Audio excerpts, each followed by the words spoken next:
Leviticus 27 addresses laws regarding vows and dedications that Israelites freely make to God. This chapter governs the value, redemption, and consecration of people, animals, houses, land, and tithes dedicated as offerings.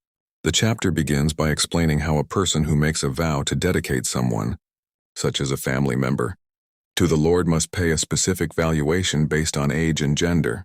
For example, males aged 20-60 are valued at 50 shekels of silver, females of the same age at 30 shekels, and younger children have lower values, Leviticus 27:1-8.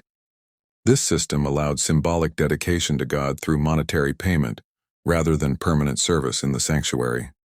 It then specifies how people who have been dedicated can be redeemed by paying set amounts, allowing flexibility for those who make vows but later wish to reclaim what was dedicated.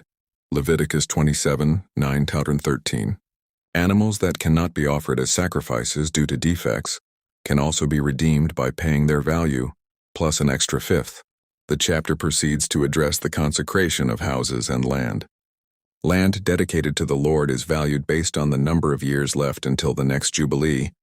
Since land ownership is not absolute but linked to the Jubilee restoration, owners can redeem land by paying its valuation.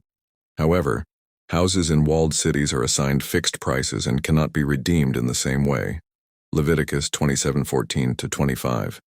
Some things irrevocably devoted to God cannot be redeemed and must remain holy, symbolizing total dedication, Leviticus 27:26-29. Finally, the chapter concludes with instructions on tithing, the giving of 1/10 of crops, livestock, and produce as holy to the Lord. Tithes can be redeemed through payment of an additional fifth. The tithe symbolizes God's ownership of the land and its products and is central to worship and communal provision. Leviticus 27:30-33.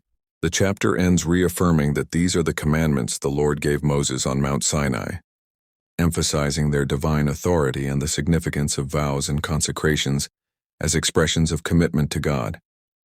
Leviticus 27 thus establishes a balanced system that honors vows made to God, regulates property and dedication, and encourages faithful giving while allowing provisions for redemption, reflecting God's holiness, justice, and mercy in community life. Please don't forget to share, like, and subscribe. Thanks.